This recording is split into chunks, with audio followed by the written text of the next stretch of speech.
ಯಾವ ಹೂವು ಯಾರ ಮುಡಿಗೋ ಭಾಗ 196. ವಿಕ್ರಮ್ ತನ್ನ ತಪ್ಪಿಗೆ ಪಶ್ಚಾತ್ತಾಪ ಪಟ್ಟು ತನಗೆ ನೋವು ಮಾಡಿಕೊಂಡಿದ್ದ. ಸಾನ್ವಿ ಕೂಡ ವಿಕ್ರಮ್ನಿಂದಲೇ ನೋವು ಅನುಭವಿಸುತ್ತಿದ್ದಳು. ಪ್ರೀತಿಸೋ ಮನಸ್ಸುಗಳು ತಮಗೆ ತಾವು ನೋವು ಮಾಡಿಕೊಂಡಿದ್ದವು. ಅವರ ನೋವು ಮಾತ್ರ ಗುರುತಾಗಿ ಉಳಿದಿತ್ತು. ಅವರ ಮನಸ್ಸಿನಲ್ಲಿ ಅಡಗಿದ ಪ್ರೀತಿ ಕಣ್ಣಿಗೆ ಕಾಣಲೇ ಇಲ್ಲ. ಕಲ್ಯಾಣ ಮಂಟಪಕ್ಕೆ ಹೋಗಲು ಬೇಕಿದ್ದ ಎಲ್ಲಾ ತಯಾರಿ ಮಾಡಿಕೊಂಡಿದ್ದರು. ಆಗಲೇ ಸಂಜೆ 7 ಗಂಟೆಯಾಗಿತ್ತು. ಪಲ್ಲವಿ ಸಾನ್ವಿ ರೂಮ್ಗೆ ಬಂದಳು. ಸಾನ್ವಿ ಇನ್ನೂ ಎದ್ದಿರಲಿಲ್ಲ. ಪಲ್ಲವಿ ಅವಳ ಪಕ್ಕದಲ್ಲಿ ಕುಳಿತು ಮೆಲ್ಲಗೆ ಸಾನ್ವಿ ಎಂದಾಗ ಸಾನ್ವಿ ಕಣ್ಣು ಬಿಟ್ಟು ಎದ್ದು ಕುಳಿತಳು. ಪಲ್ಲವಿ, ಸಾನ್ವಿ, ಇನ್ನೂ ಸುಸ್ತು ಕಮ್ಮಿ ಆಗಿಲ್ವಾ? ಗಂಟಲು ನೋವು ಕಮ್ಮಿ ಆಯ್ತಾ? ಬಿಸಿ ಬಿಸಿಯಾಗಿ ಕಾಫಿ ತಂದು ಕೊಡ್ಲಾ ಎಂದಾಗ ಸಾನ್ವಿ, ಅತ್ತಿಗೆ, ನಿಮ್ಮ ಆರೈಕೆ ನಾನು ಮಾಡಬೇಕು, ಆದ್ರೆ ನೀವು ನನ್ನ ಮಗು ತರ ನೋಡ್ಕೋತಾ ಇದ್ದೀರಾ. ಇನ್ನು ಗಂಟಲು ನೋವು ಕಮ್ಮಿ ಆಗಿಲ್ಲ, ಸುಸ್ತು ಹಾಗೆ ಇದೆ. ಕಾಫಿ ಬೇಡ ಅನ್ಸುತ್ತೆ, ಉಗುಳು ನುಂಗೋದಕ್ಕೂ ಕಷ್ಟ ಆಗ್ತಾ ಇದೆ ಎಂದಳು ನಿಧಾನವಾಗಿ. ಪಲ್ಲವಿ, ಸಂಜೆ 7 ಗಂಟೆ ಆಗಿದೆ, ನೀನು ಇನ್ನೂ ರೆಡಿಯಾಗಿಲ್ಲ, ಚೌಲ್ಟ್ರಿಗೆ ಹೊರಡಬೇಕು, ಹೋಗಿ ಮುಖ ತೊಳ್ಕೊಂಡು ಬಾ, ನಾನೇ ಸೀರೆ ಉಡಿಸ್ತೀನಿ ಎಂದಾಗ ಸಾನ್ವಿ, ಅತ್ತಿಗೆ, ನಿಮ್ಗೆ ಕಷ್ಟ ಆಗ್ತಿದೆ ಅಲ್ವಾ? ಬೇಡ, ಶರಣ್ಯ ಅಕ್ಕನ್ನ ಕಳಿಸಿ, ಅವರ ಹೆಲ್ಪ್ ತಗೊಂಡು ಉಟ್ಕೋತೀನಿ ಎಂದಾಗ ಪಲ್ಲವಿ, ನಿನಗೆ ಸೀರೆ ಉಡಿಸೋದಕ್ಕೆ ನನಗೆಂತ ಕಷ್ಟ? ಏನೂ ಕಷ್ಟ ಇಲ್ಲ, ಹೋಗಿ ಮುಖ ತೊಳ್ಕೊಂಡು ಬಾ ಎಂದಳು. ಸಾನ್ವಿ ಎದ್ದು ಹೋಗಿ ಮುಖ ತೊಳೆದುಕೊಂಡು ಬಂದಳು. ಅವಳ ಕೆನ್ನೆ ಮೇಲಿದ್ದ ವಿಕ್ರಮ್ನ ಕೈ ಬೆರಳ ಗುರುತು ಮತ್ತು ಕುತ್ತಿಗೆಯಲ್ಲಿದ್ದ ಗುರುತು ಸ್ವಲ್ಪ ಮಾತ್ರವೇ ಕಾಣುತ್ತಿತ್ತು. ಅದಕ್ಕೆ ಸಾನ್ವಿ ಫೌಂಡೇಶನ್ ಕ್ರೀಮ್ ಹಾಕಿ ಅದು ಕಾಣದಂತೆ ಮಾಡಿದಳು. ಪಲ್ಲವಿ ಅವಳಿಗೆ ಸೀರೆ ಉಡಿಸಿ ಒಡವೆಗಳನ್ನು ಹಾಕಿ ರೆಡಿ ಮಾಡಿದಳು. ಕಡು ನೀಲಿ ಬಣ್ಣದ ರೇಷ್ಮೆ ಸೀರೆಯಲ್ಲಿ ಸಾನ್ವಿ ದೇವತೆ ಹಾಗೆ ಕಂಗೊಳಿಸುತ್ತಿದ್ದಳು. ಸಾನ್ವಿಯನ್ನು ನೋಡಿದ ಪಲ್ಲವಿ, ನಂದೃಷ್ಟಿನಿ ತಾಕತ್ತೆ ನಿನಗೆ ಎಂದವಳು ಸಾನ್ವಿಯ ಗಲ್ಲಕ್ಕೆ ದೃಷ್ಟಿ ಬೊಟ್ಟನಿಟ್ಟು ತನ್ನ ಕೈಯಿಂದ ದೃಷ್ಟಿ ತೆಗೆದು ಲಟಕೆ ಮುರಿದಳು. ಪಲ್ಲವಿ, ಸಾನ್ವಿ, ಎಲ್ಲ ತಯಾರಾಗಿದ್ಯಾ ಅಂತ ನೋಡ್ತೀನಿ. ಚೌಲ್ಟ್ರಿಗೆ ಹೋಗೋಕೆ ಮುಂಚೆ ಮನೆಯಲ್ಲಿ ನಿನಗೆ ಹಸೆಯ ಮೇಲೆ ಕೂರಿಸಬೇಕು. ನೀನು ಆಗಿದ್ಯಾ ಅನ್ನೋದನ್ನ ಹೇಳಿದ್ರೆ ಹಸೆ ಬರೀತಾರೆ. ಅದು ಮುಗಿದ ಮೇಲೆ ಶರಣ್ಯ ಅಂಜಲಿನ ಕಳಿಸ್ತೀನಿ, ಅವರ ಜೊತೆ ಬಾ. ನಿನಗೆ ಹೂವೇ ಮುಡಿಸಿಲ್ಲ, ಅವರ ಹತ್ರ ಕೊಟ್ಟು ಕಳಿಸ್ತೀನಿ, ಅವರ ಹತ್ರನೇ ಮುಡಿಸ್ಕೋ ಎಂದಾಗ ಸಾನ್ವಿ, ಸರಿ ಅತ್ತಿಗೆ ಎಂದಳು. ರೂಮ್ ನಿಂದ ಹೊರಗೆ ಬಂದ ಪಲ್ಲವಿ ಸುಶೀಲಾಳ ಬಳಿ ಬಂದು, ಅತ್ತೆ, ಸಾನ್ವಿನ ರೆಡಿ ಮಾಡಿದ್ದೀನಿ, ಹಸೆನ ಬರೆದು ಮುಗಿಸಿದರೆ ಶಾಸ್ತ್ರನ ಮುಗಿಸಿ ನಂತರ ನಾವು ಕಲ್ಯಾಣ ಮಂಟಪಕ್ಕೆ ಹೊರಡಬಹುದು ಎಂದಾಗ ಸುಶೀಲಾ, ಹಸೆನ ಬರೆದು ಆಗಿದೆ ಕಣಮ್ಮ, ನೀನು ಸಾನ್ವಿ ರೂಮ್ಗೆ ಹೋದ್ಯಲ್ಲ, ನೀನು ಅವಳನ್ನ ರೆಡಿ ಮಾಡ್ತೀಯಾ ಅಂತ ಗೊತ್ತಾಯ್ತು, ತಡ ಆಗಿದೆ, ಇನ್ನು ತಡ ಮಾಡೋದು ಬೇಡ ಅಂತ ಹಸೆ ಬರೆಯುವುದಕ್ಕೆ ಹೇಳಿದೆ. ಹಸೆ ಬರೆದು ಮುಗಿದಿದೆ, ತಡ ಆಗುತ್ತೆ, ಹೋಗಿ ಸಾನ್ವಿನ ಕರ್ಕೊಂಡು ಬಾ. ಆಗ ಪಲ್ಲವಿ ಮಲ್ಲಿಗೆ ಹೂವನ್ನು ತೆಗೆದುಕೊಂಡು ಬಂದು ಶರಣ್ಯಾಳಿಗೆ ಕೊಡುತ್ತಾ, ಅಂಜು, ಶರಣ್ಯ ತಗೊಳ್ಳಿ, ಈ ಹೂವನ್ನ ಸಾನ್ವಿಗೆ ಮುಡಿಸಿ ಕರ್ಕೊಂಡ್ ಬನ್ನಿ ಎಂದಳು. ಅಂಜಲಿ ಶರಣ್ಯ ಇಬ್ಬರು ಸಾನ್ವಿ ರೂಮಿಗೆ ಬಂದರು. ಸಾನ್ವಿಗೆ ಹೂ ಮುಡಿಸಿದ ಶರಣ್ಯ, ನನ್ ಮುದ್ದು ತಂಗಿ ಆಕಾಶದಿಂದ ದರೆಗಿಳಿದು ಬಂದಿರೋ ದೇವತೆ ತರ ಕಾಣ್ತಿದ್ದಾಳೆ. ನಿಜವಾಗ್ಲೂ ಇಷ್ಟು ದಿನ ನೀನು ನಿನ್ನ ಅಂದನ ಜೀನ್ಸ್ ಪ್ಯಾಂಟ್ ಟೀ ಶರ್ಟ್ ನಲ್ಲೇ ಮರೆ ಮಾಡ್ತಿದ್ದೆ ಅನ್ಸುತ್ತೆ. ನಿನ್ನ ಈ ರೀತಿ ನೋಡಿದ್ರೆ ವಿಕ್ರಮ್ ಈಗ್ಲೇ ನಿನ್ನನ್ನ ಹೊತ್ಕೊಂಡು ಹೋಗಿ ನಿನ್ಗೆ ತಾಳಿ ಕಟ್ಬಿಡ್ತಾರೆ. ಖಂಡಿತ ನಿನ್ನನ್ನ ಕಳೆದುಕೊಳ್ಳೋಕೆ ಇಷ್ಟಪಡಲ್ಲ. ನಿನ್ನನ್ನು ನೋಡಿದ ತಕ್ಷಣ ಅವರಿಗೆ ಬರೋ ಮೊದಲ ಯೋಚನೆ ಅಂದ್ರೆ, ಇವಳು ನನ್ನವಳು, ಇವಳನ್ನ ನಾನು ಯಾರಿಗೂ ಬಿಟ್ಟು ಕೊಡಲ್ಲ ಅಂತಾನೆ ಯೋಚನೆ ಮಾಡಬಹುದೇನೋ ಎಂದಾಗ ಸಾನ್ವಿ, ಶರಣ್ಯ ಅಕ್ಕ, ನೀವು ಯಾವಾಗ ಕವಿಯತ್ರಿ ಆದ್ರಿ ಎಂದಾಗ ಶರಣ್ಯ, ಈಗಷ್ಟೇ ನಿನ್ನನ್ನು ನೋಡಿದ ತಕ್ಷಣ ನಿನ್ನ ಸೌಂದರ್ಯನ ಕವಿಗಳ ಭಾಷೆಯಲ್ಲಿ ವರ್ಣಿಸ್ಬೇಕು ಅನ್ನಿಸ್ತು, ಅದಕ್ಕೆ ಹಾಗೆ ಹೇಳಿದೆ ಎಂದು ನಕ್ಕಳು. ಅಂಜಲಿ, ಹೌದು, ನಿಜವಾಗ್ಲೂ ನಿನ್ನನ್ನ ನೋಡ್ತಾ ಇದ್ರೆ ನನ್ಗೆ ಒಂದು ಕ್ಷಣ ಹೊಟ್ಟೆ ಕಿಚ್ಚಾಯ್ತು. ನಾನು ನಿನ್ನಷ್ಟು ಸುಂದರಿ ಅಲ್ವಲ್ಲ ಅಂತ. ಹಾಗೆ ಖುಷಿ ಕೂಡ, ನನ್ ತಂಗಿ ಎಷ್ಟು ಬ್ಯೂಟಿಫುಲ್ ಅಂತ. ನಿಜವಾಗ್ಲೂ ನಿನ್ನಷ್ಟು ಮುದ್ದಾದ ಹುಡುಗಿನ ನಾನು ಇದುವರೆಗೂ ನೋಡಿಲ್ಲ. ಅದರಲ್ಲೂ ನಿನ್ಗೆ ಈ ಸೀರೆ ತುಂಬಾ ಚೆನ್ನಾಗಿ ಒಪ್ಪತ್ತೆ. ತಲೆಗೆ ಮುಡಿದಿರೋ ಮಲ್ಲಿಗೆ ಹೂವು ನಿನ್ನಂದನ 100 ಪಟ್ಟು ಜಾಸ್ತಿ ಮಾಡಿದೆ. ಇನ್ನು ಕ್ಲಿಯರ್ ಆಗಿ ಹೇಳ್ಬೇಕು ಅಂದ್ರೆ, ನಾನೇನಾದ್ರೂ ಹುಡುಗ ಆಗಿದ್ರೆ ನಿನ್ನನ್ನೇ ಮದ್ವೆ ಆಗ್ತಿದ್ದೆ, ಯಾರಿಗೂ ಬಿಟ್ಟು ಕೊಡ್ತಿರ್ಲಿಲ್ಲ.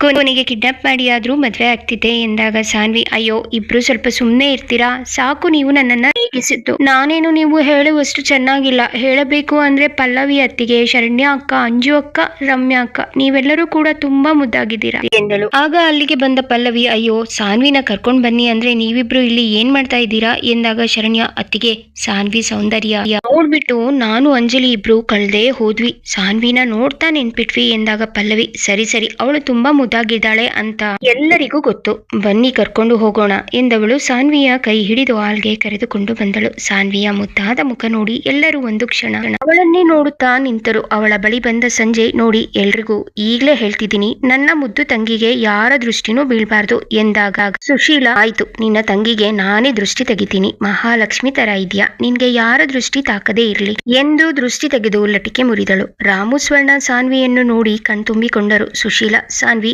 ಎಲ್ಲ ಹಿರಿಯರ ಆಶೀರ್ವಾದ ತಗೊಂಡು ಹಸೆಮಣೆ ಮೇಲೆ ಕೂತ್ಕೊಮ್ಮ ಎಂದಾಗ ಸ್ವರ್ಣ, ಸಾನ್ವಿ ಮೊದಲು ಅವರ ಆಶೀರ್ವಾದ ತಗೋ, ಈಗ ನಿನ್ನ ತಂದೆ ತಾಯಿ ಸ್ಥಾನದಲ್ಲಿ ಅವರೇ ಇರೋದು ಎಂದಾಗ ಸಾನ್ವಿ ಸುಶೀಲಾ ಮತ್ತು ಪ್ರಕಾಶ್ ಕಾಲಿಗೆ ಬಿತ್ತ. ನಂತರ ಸ್ವರ್ಣ, ರಾಮು, ಪಂಕಜ್, ಪಲ್ಲವಿ, ರಮ್ಯಾ, ಶರಣ್ಯ, ಪ್ರೀತಂ ಎಲ್ಲರ ಕಾಲಿಗೂ ಬಿದ್ದು ಆಶೀರ್ವಾದ ತೆಗೆದುಕೊಂಡಳು. ಸಂಜಯ್, ಸಾನ್ವಿ, ನಾನು ನಿನಗಿಂತ ದೊಡ್ಡೋನಲ್ವಾ, ನನ್ನ ಆಶೀರ್ವಾದ ಬೇಡ್ವಾ ಎಂದಾಗ ಸಾನ್ವಿ ಅವನಿಗೂ ನಮಸ್ಕಾರ ಮಾಡಲು ಹೋದಾಗ ಸಂಜಯ್ ಅವಳನ್ನು ತಡೆದು, ಬೇಡಮ್ಮ, ತಮಾಷೆಗೆ ಹೇಳ್ದೆ ಎಂದವನು ಅವಳ ತಲೆ ನೇವರಿಸಿದ. ಅಂಜಲಿ ಕೂಡ ತನ್ನ ಕಾಲಿಗೆ ಬೀಳಲು ಬಂದ ಸಾನ್ವಿಯನ್ನು ತಡೆದು, ನಾನು ನಿನಗಿಂತ 1-2 ವರ್ಷ ದೊಡ್ಡವಳಿರಬಹುದು ಅಷ್ಟೇ, ನನ್ನ ವಿಶಸ್ ಯಾವಾಗ್ಲೂ ಇರತ್ತೆ ಎಂದು ತಬ್ಬಿಕೊಂಡಳು. ಸುಶೀಲಾ, ಸಾನ್ವಿ, ವಿಕ್ರಮ್ ಕಾಲಿಗೆ ಬಿದ್ದು ಆಶೀರ್ವಾದ ತಗೋ, ಅವನೇ ನಿನ್ಗೆ ಇಷ್ಟು ಒಳ್ಳೆ ಜೀವನ ರೂಪಿಸುತ್ತಿರೋದು ಎಂದಾಗ ವಿಕ್ರಮ್ಗಾಗಿ ಎಲ್ಲರೂ ಹುಡುಕಿದರು. ಆದರೆ ವಿಕ್ರಮ್ ಕಾಣಲಿಲ್ಲ. ಪಂಕಜ್ ವಿಕ್ರಮ್ಗೆ ಕಾಲ್ ಮಾಡಿ, ವಿಕ್ರಮ್ ಎಲ್ಲೋ ಇದೆಯಾ ಎಂದಾಗ ವಿಕ್ರಮ್ ರೂಮ್ ನಲ್ಲಿ ರೆಡಿ ಆಗ್ತಾ ಇದ್ದೀನಿ ಎಂದ. ಪಂಕಜ್, ರೆಡಿ ಆಗಿದ್ಯಾ, ಬಾರೋ ಬೇಗ ಎಂದಾಗ ವಿಕ್ರಮ್ ಬಂದೆ ಎಂದವನು ಕಾಲ್ ಕಟ್ ಮಾಡಿದ.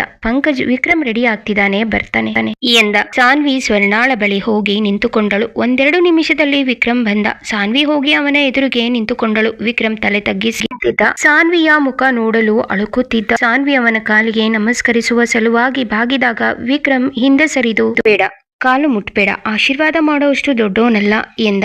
ಸಾನ್ವಿ ಮೇಲೆದ್ದು ಸುಶೀಲಾಳ ಕಡೆ ನೋಡಿದಳು. ಸುಶೀಲಾ, ಆಶೀರ್ವಾದ ಮಾಡೋಕೆ 60-70 ವರ್ಷ ಆಗ್ಬೇಕು ಅನ್ನೋದೇನೂ ಇಲ್ಲ, ನೀನು ಅವಳಿಗಿಂತ ದೊಡ್ಡವನು, ಅಷ್ಟೇ ಸಾಕು.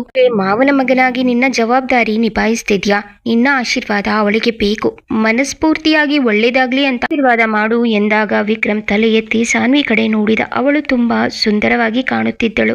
ಅವಳ ಕಣ್ಗಳು ಕೆಂಪಾಗಿದ್ದವು. ಅವಳ ಬಾಡಿದ ಮುಖ ನೋಡಿ ವಿಕ್ರಮ್ ಮನಸ್ಸಲ್ಲಿ, ನೀನು ದೇವತೆ ತರ ಇದ್ಯಾ, ಆದ್ರೆ ಮುಖದಲ್ಲಿ ನಗು ಇಲ್ಲ, ಅದು ಇಲ್ಲದಕ್ಕೆ ಕಾರಣ ನಾನು, ನಿನ್ನ ನಗು ನೆಮ್ಮದಿ ಕಿತ್ಕೊಂಡಿರೋ ನಾನು ನಿನ್ಗೆ ಏನಂತ ಆಶೀರ್ವಾದ ಮಾಡ್ಲಿ ಎಂದು ಒಳಗೆ ಅಂದುಕೊಳ್ಳುತ್ತಿದ್ದ. ಸಾನ್ವಿ ಮಂಡಿಯೂರಿ ತನ್ನ ಕೈಗಳಿಂದ ಅವನ ಪಾದ ಮುಟ್ಟಿ ತನ್ನ ತಲೆಯನ್ನು ಅವನ ಪಾದದ ಮೇಲಿಟ್ಟಳು. ಅವಳ ಕಣ್ಣಿಂದ ಬಂದ ಕಣ್ಣೀರು ಅವನ ಕಾಲ ಮೇಲೆ ಬಿದ್ದಾಗ ವಿಕ್ರಮ್ನ ಹೃದಯ ಹಿಂಡಿದಂತಾಯ್ತು. ಅವಳ ಆ ಸ್ಪರ್ಶ ಅವನಿಗೆ 1000 ಅರ್ಥ ಹೇಳುತ್ತಿತ್ತು. ಆದರೆ ಅದ್ಯಾವುದೂ ಅರ್ಥವಾಗದ ದಡ್ಡ ವಿಕ್ರಮ್. ಅವನು ಸಾನ್ವಿಯ ತಲೆ ಮೇಲೆ ಕೈಯಿಟ್ಟು, ನಿನ್ಗೆ ಒಳ್ಳೇದಾಗ್ಲಿ ಎಂದಷ್ಟೇ ಹೇಳಿದ. ಸುಶೀಲಾ, ಸಾನ್ವಿ ಹಸೆಮಣೆ ಮೇಲೆ ಕುತ್ಕೋ ಎಂದಾಗ ಸಾನ್ವಿ ಹಸೆಮಣೆ ಮೇಲೆ ಕುಳಿತುಕೊಂಡಳು. ಸ್ವರ್ಣ, ರಾಮುವಿನ ಮನಸ್ಸು ದುಃಖದಿಂದ ಭಾರವಾಗಿತ್ತು. ಅವರು ಸಾನ್ವಿ ಮದುವೆ ಸಾಧ್ಯವಿಲ್ಲವೆಂದು ಒಳಗೊಳಗೆ ಕರಗುತ್ತಿದ್ದರು. ಆದರೆ ಅದನ್ನು ಯಾರ ಬಳಿಯೂ ಹೇಳುವ ಹಾಗಿರಲಿಲ್ಲ. ಸಾನ್ವಿಯನ್ನು ಮದುಮಗಳ ಉಡುಪಿನಲ್ಲಿ ನೋಡಿದ ಮೇಲಂತೂ ಸ್ವರ್ಣ ಒಳಗೊಳಗೆ ಸಂಕಟ ಪಡುತ್ತಿದ್ದಳು. ಸಾನ್ವಿ ವಿಕ್ರಮ್ನನ್ನು ಪ್ರಾಣಕ್ಕಿಂತ ಹೆಚ್ಚಾಗಿ ಪ್ರೀತಿ ಮಾಡುವ ವಿಷಯ ತಿಳಿದಿದ್ದರಿಂದ ಅವಳ ನೋವು 100 ಪಟ್ಟು ಹೆಚ್ಚಾಗಿತ್ತು. ಆದರೆ ಅವರಿಗೆ ಯಾವ ದಾರಿಯೂ ಇರಲಿಲ್ಲ. ಸಾನ್ವಿ ವಿಕ್ರಮ್ ಮದುವೆಯ ಕನಸು ಕನಸಾಗಿಯೇ ಉಳಿದಿತ್ತು. ಸಾನ್ವಿಗೆ ಎಲ್ಲರೂ ಅಕ್ಷತೆ ಹಾಕಿ ಆಶೀರ್ವಾದ ಮಾಡಿದರು.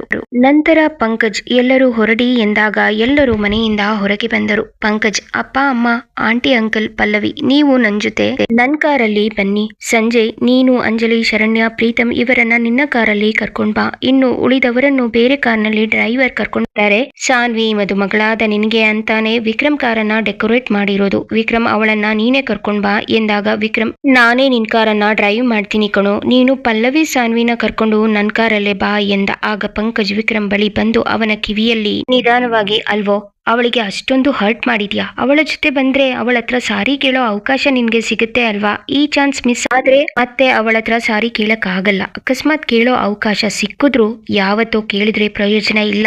ಯಾಕೆಂದ್ರೆ ಇವತ್ತು ಕೇಳಿದ್ರೆ ಮದುವೆ ದಿನ ಅವಳ ಮುಖದಲ್ಲಿ ನಗುನಾದ್ರೂ ಇರತ್ತೆ. ಅವಳು ತುಂಬಾ ಬೇಜಾರಾಗಿದ್ದಾಳೆ. ಮದುಮಗಳ ಮುಖದಲ್ಲಿ ನಗು ಇಲ್ಲ ಅಂದ್ರೆ ಚೆನ್ನಾಗಿರಲ್ಲ. ಅಟ್ಲೀಸ್ಟ್ ನೀನು ಸಾರಿ ಕೇಳಿದ್ರೆ ಸಮಾಧಾನ ಆಗುತ್ತೆ, ಅವಳ ಮುಖದಲ್ಲಿ ನಗುನಾದ್ರೂ ಕಾಣಬಹುದೇನೋ ಎಂದಾಗ ವಿಕ್ರಮ್ ಒಂದು ಕ್ಷಣ ಯೋಚಿಸಿದವನು ಪಂಕಜ್ ಮಾತು ಸರಿ ಎನಿಸಿ, ಸರಿ ಆಯ್ತು, ಸಾನ್ವಿನ ನಾನೇ ಕರ್ಕೊಂಡು ಬರ್ತೀನಿ ಎಂದ. ಕಲ್ಯಾಣ ಮಂಟಪಕ್ಕೆ ತೆಗೆದುಕೊಂಡು ಹೋಗುವ ಎಲ್ಲ ವಸ್ತುಗಳು ಸರಿ ಇದೆ ಎಂದು ಮತ್ತೊಮ್ಮೆ ನೋಡಿ ಖಾತ್ರಿಪಡಿಸಿಕೊಂಡರು. ಎಲ್ಲ ಕಾರ್ಗಳು ಹೊರಟ ನಂತರ ಕೊನೆಯಲ್ಲಿ ವಿಕ್ರಮ್ನ ಕಾರು ಹೊರಟಿತು. ವಿಕ್ರಮ್ ಕಲ್ಯಾಣ ಮಂಟಪಕ್ಕೆ ಹತ್ತಿರವಿದ್ದ ರಸ್ತೆಯನ್ನು ಬಿಟ್ಟು ಬೇರೆ ರಸ್ತೆಯ ಕಡೆ ಕಾರ್ ತಿರುಗಿಸಿದ. ಅವನ ಉದ್ದೇಶ ಸಾನ್ವಿ ಜೊತೆ ಮಾತಾಡೋದಕ್ಕೆ ತುಂಬಾ ಸಮಯ ಬೇಕು ಅನ್ನೋದಾಗಿತ್ತು. ಸ್ವಲ್ಪ ದೂರ ಇಬ್ಬರು ಮೌನವಾಗಿಯೇ ಕುಳಿತಿದ್ದರು. ಮೌನ ಮುರಿದು ಮಾತು ಪ್ರಾರಂಭಿಸಿದ ವಿಕ್ರಮ್, ನೀನಾಡಿದ ಮಾತಿಂದ ನನಗೆ ಕೋಪ ಬಂತು. ಅದಕ್ಕೆ ನಾನು ಹೊರಟಾಗಿ ನಡೆದುಕೊಂಡೆ. ನಿನ್ಗೆ ನೋವು ಮಾಡ್ಬೇಕು ಅನ್ನೋ ಉದ್ದೇಶ ನನ್ಗೆ ಇರ್ಲಿಲ್ಲ. ನಾನು ನಡ್ಕೊಂಡ ರೀತಿ ನಿನ್ಗೆ ಮಾನಸಿಕವಾಗಿ ದೈಹಿಕವಾಗಿ ನೋವು ತಂದಿದೆ ಅಂತ ಗೊತ್ತು. ನಿನ್ನ ಮನಸ್ಸಿಗೆ ನನ್ನಿಂದ ನೋವಾಗಿದೆ, ಕ್ಷಮಿಸು. ನನ್ನ ಉದ್ದೇಶ ನಿನ್ನನ್ನು ಹರ್ಟ್ ಮಾಡುವುದು ಅಲ್ಲ. ನಿನಗೆ ನೋವು ಮಾಡಿದ ಕಾರಣಕ್ಕೆ ನನಗೂ ತುಂಬಾ ಬೇಜಾರಾಗಿದೆ. ತಪ್ಪು ಮಾಡಿದ್ದೀನಿ. ಮುಂದೆ ಯಾವತ್ತೂ ನಿನ್ ಜೊತೆ ಈ ರೀತಿ ನಡ್ಕೊಳಲ್ಲ. ಪ್ಲೀಸ್ ನನ್ನನ್ನು ಕ್ಷಮಿಸು. ನೀನಾಡಿದ ಮಾತುಗಳು ನನಗೆ ಎಷ್ಟು ನೋವು ಮಾಡ್ತು ಅನ್ನೋ ಅಂದಾಜು ನಿನಗಿಲ್ಲ. ಹೃದಯಕ್ಕೆ ನೋವು ಮಾಡೋ ಮಾತುಗಳಿಗೆ ಮನುಷ್ಯರ ಹತ್ತಿರ ತಡೇನೇ ಇಲ್ಲ. ಆದ್ರೆ ಕೇಳಿಸ್ಕೊಳ್ಳೋ ಕಿವಿಗಳಿಗೂ ಕೂಡ ಮನಸ್ಸಿದೆ, ಹೃದಯ ಇದೆ ಅಲ್ವಾ? ಒಂದೊಂದ್ಸಲ ತುಟಿ ಜಾರೋ ಕೆಲವು ಮಾತುಗಳು ಮನಸ್ಸಿಗೆ ಆಘಾತನೇ ಮಾಡುತ್ತೆ. ಆದ್ರೂ ಪರವಾಗಿಲ್ಲ. ಆದ್ರೆ ನನ್ನ ಮನಸ್ಸಿನ ನೋವೇನು ಅಂದ್ರೆ ಇಷ್ಟು ದಿನದಲ್ಲಿ ನೀನು ನನ್ನನ್ನ ಎಷ್ಟು ಅರ್ಥ ಮಾಡ್ಕೊಂಡಿದ್ಯಾ ಅನ್ನೋದೇ ನನ್ಗೆ ಪ್ರಶ್ನೆ ಹಾಗೆ ಉಳಿದಿದೆ ಎಂದ. ಸಾನ್ವಿ, ನೀವು ನನಗೆ ಹರ್ಟ್ ಮಾಡ್ದೆ ಅಂತ ಪಶ್ಚಾತ್ತಾಪ ಪಡ್ತಿದ್ದೀರಾ ಅಂತ ನನ್ಗೂ ಗೊತ್ತು. ಆದ್ರೆ ತನಗೆ ತಾನೇ ಶಿಕ್ಷೆ ಕೊಟ್ಕೊಳ್ಳೋದ್ರಿಂದ ನೋವು ಕಡಿಮೆ ಆಗಲ್ಲ. ನಿಮ್ ಮೇಲೆ ನನ್ಗೆ ಯಾವ ಬೇಸರನೂ ಇಲ್ಲ. ನಾನೇನಾದ್ರೂ ನಿಮ್ಗೆ ಹರ್ಟ್ ಮಾಡಿದ್ರೆ ನನ್ನನ್ನು ಕೂಡ ನೀವು ಕ್ಷಮಿಸಿ ಬಿಡಿ. ನಮ್ಮ ತಪ್ಪುಗಳನ್ನ ಅರ್ಥ ಮಾಡ್ಕೊಂಡು ತಿಳ್ಕೊಂಡ್ರೆ ಸಂಬಂಧಗಳು ಗಟ್ಟಿಯಾಗಿ ಉಳಿಯುತ್ತೆ. ಇಲ್ಲ ಅಂದ್ರೆ ಹಾಳಾಗುತ್ತೆ. ನಾನು ಕೂಡ ನಿಮ್ಮ ಹತ್ರ ಆ ರೀತಿ ಮಾತಾಡಬಾರ್ದಿತ್ತು. ನಾನು ಮಾಡಿದ ತಪ್ಪಿಗೆ ನಿಮ್ಮನ್ನ ಕ್ಷಮೆ ಕೇಳ್ತಿದ್ದೀನಿ ಎಂದಳು. ವಿಕ್ರಮ್, ನಾನು ನಿನ್ನ ಹತ್ರ ಹಾಗೆ ಮಾತಾಡಿದಕ್ಕೆ ತಾನೇ ನೀನು ನನ್ನ ಹತ್ರ ಹಾಗೆ ಮಾತಾಡಿದ್ದು. ನನ್ನದು ಕೂಡ ತಪ್ಪಿದೆ ಅಲ್ವಾ? ಸರಿ, ನಿನ್ನ ಸಮಾಧಾನಕ್ಕೆ ಹೇಳ್ತೀನಿ. ನಾನು ನಿನ್ನನ್ನ ಕ್ಷಮಿಸಿದ್ದೀನಿ. ಹಾಗೆ ನೀನು ನನ್ನನ್ನ ಕ್ಷಮಿಸಿಬಿಡು ಎಂದಾಗ ಸಾನ್ವಿ, ಆಯ್ತು, ನಾನು ಕೂಡ ನಿಮ್ಮನ್ನ ಕ್ಷಮಿಸಿದ್ದೀನಿ ಎಂದಳು. ಸಾನ್ವಿಗೆ ಗಂಟಲು ನೋಯುತ್ತಿದ್ದರು ವಿಕ್ರಮ್ಗೆ ಅದು ತಿಳಿಯಬಾರದೆಂದು ಚೆನ್ನಾಗಿ ಮಾತನಾಡುವ ಪ್ರಯತ್ನ ಮಾಡಿದಳು. ಇವರ ಇಷ್ಟು ಮಾತು ಮುಗಿಯುವುದರೊಳಗೆ ಕಾರ್ ಕಲ್ಯಾಣ ಮಂಟಪದ ಮುಂದೆ ಬಂದು ನಿಂತಿತು. ಸಾನ್ವಿ ಕಾರ್ ಇಳಿದವಳು ಒಮ್ಮೆ ವಿಕ್ರಮ್ ಕಡೆ ತಿರುಗಿ ನೋಡಿದಳು. ಅವಳ ಕಣ್ಣುಗಳಲ್ಲಿ ವಿಕ್ರಮ್ ಬಗ್ಗೆ ಇದ್ದ ಪ್ರೀತಿ ಹೊಳೆಯಾಗಿ ಹರಿಯುತ್ತಿದ್ದಂತೆ ಭಾಸವಾಗುತ್ತಿತ್ತು. ಇವರಿಗೆ ಜೊತೆಯಾಗಿ ಮಾತನಾಡಿಕೊಳ್ಳಿ ಎಂದರೆ ಸಿಕ್ಕ ಸಮಯದಲ್ಲಿ ಬರೀ ಕ್ಷಮೆ ಕೇಳೋದೇ ಆಯ್ತು. ಮುಂದೇನು ಕಲ್ಯಾಣ ಮಂಟಪಕ್ಕೆ ಕಾಲಿಟ್ಟಿತು ಆಯ್ತು. ಸಾನ್ವಿ ಅನ್ಕೊಂಡ ಹಾಗೆ ವಿಕ್ರಮ್ ಜೊತೆ ಅವಳ ಮದ್ವೆ ಆಗುತ್ತಾ, ಅಥವಾ ವಿಕ್ರಮ್ ಅನ್ಕೊಂಡ ಹಾಗೆ ನಿತಿನ್ ಜೊತೆ ಸಾನ್ವಿ ಮದ್ವೆ ಆಗುತ್ತಾ? ನಿಮ್ಮ ಆಲೋಚನೆಗಳನ್ನು ಹಂಚಿಕೊಳ್ಳಿ. ಈ ಕತೆ ಹೇಗೆ ಅನಿಸಿತು ಎಂಬುದನ್ನು ಕಮೆಂಟ್ ವಿಭಾಗದಲ್ಲಿ ತಿಳಿಸಿ. ಚಂದಾದಾರರಾಗಿ ಮಿಸ್ ಮಾಡದೆ ನಮ್ಮ ಕನ್ನಡ ಹಾಡುಗಳು ಹಾಗೂ ಕತೆಗಳಿಗಾಗಿ ನಮ್ಮ ಚಾನೆಲ್ ಸಬ್ಸ್ಕ್ರೈಬ್ ಮಾಡಿ. ನಿಮ್ಮ ಬೆಂಬಲಕ್ಕೆ ಧನ್ಯವಾದಗಳು.